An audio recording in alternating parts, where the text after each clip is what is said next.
What's going on, everybody? Hope everybody's having a good day. This one's going to be a little different. We're not live. I'm not flipping. We're just going to do some talk. If you're here, you know the positive vibe is sort of my thing. The thing is, though, not every day is going to be peak. You might get sick. You might get stressed. You might lose your job. Or you might lose a friend. You can go into any day, every day, with the best of intentions. But there are just going to be some days that are just buns, plain and simple.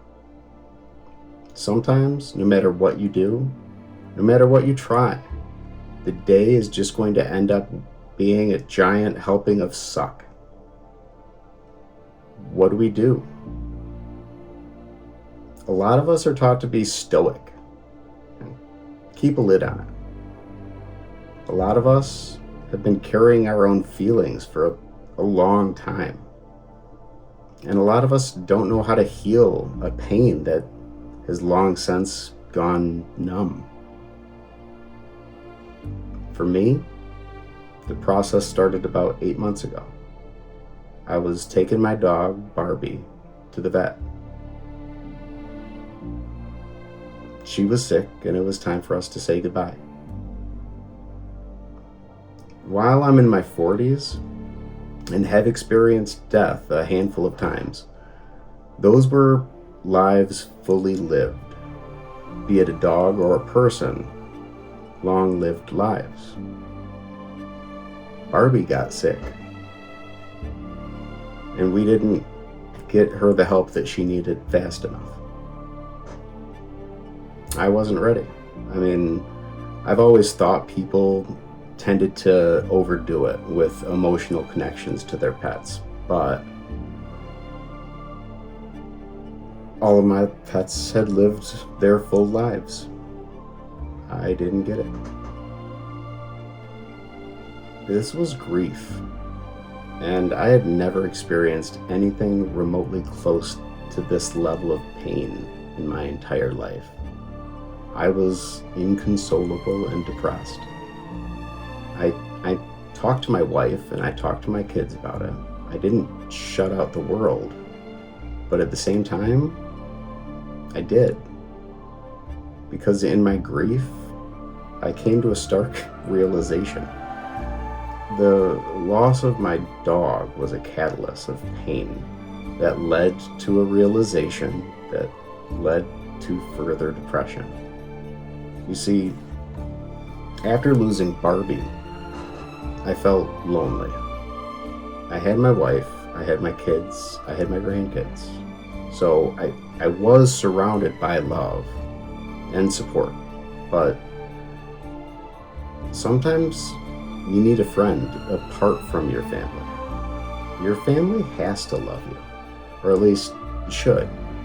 But sometimes you need the person who doesn't have to be there, but is anyway. I've never had that. My earliest memory as a child is being 6, hiding in the bathroom, crying because nobody liked me. Over the years, I attempted to become stoic, to not need anyone who didn't need me. So I'd periodically stop reaching out to people, just to see who would check in on me. Well, when no one ever does, it sucks. It makes you feel alone, invalid, invisible, and unloved. I've lived like that for so long that I was numb to it, even being a part of my makeup. I mean, I've always wondered why I've cared so much and no one but my wife ever cared like that for me, but it's grown into some subconscious thought I don't even really notice anymore. Until I lost my dog. And that grief cleared it all away and eventually exposed all that pain for what it was. Eventually.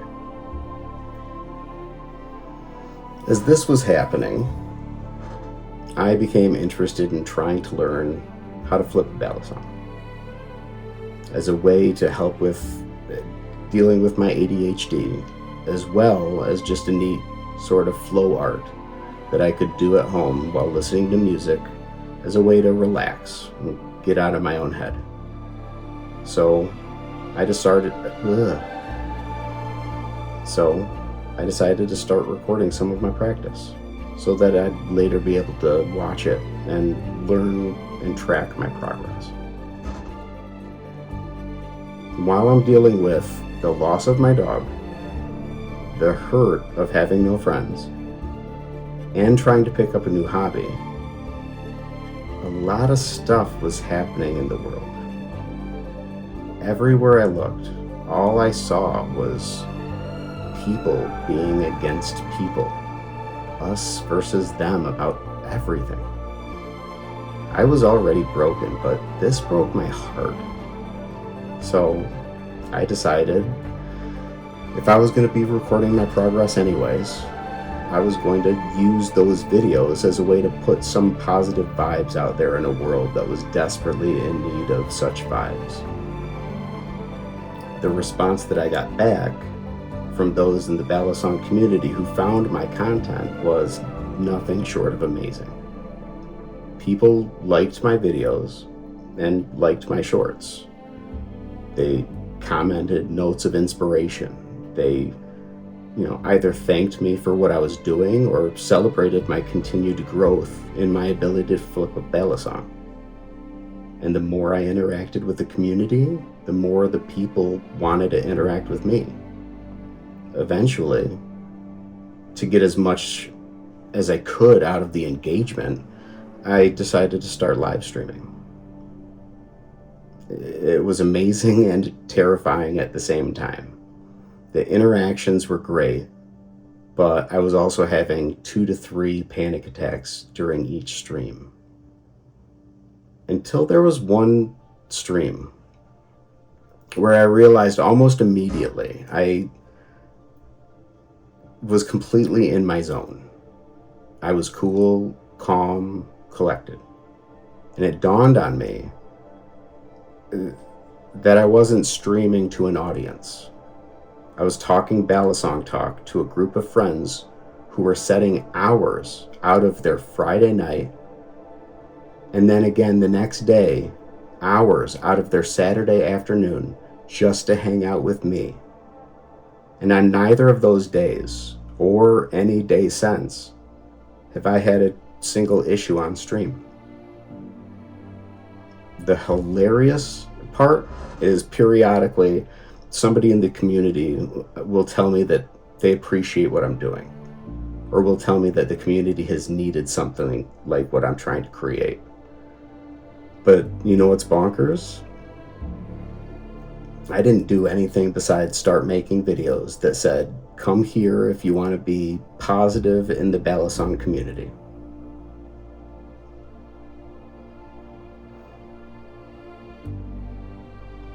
The community showed up, but they didn't show up to get their daily dose of positivity from me. They showed up to give me support and to show support to those that they were sharing the chat with. I never started doing this to make friends. I'd long since given up on that ever working out. I did this because I love the balisong community, and I know how it feels to be unvalued and unappreciated, unseen and unloved.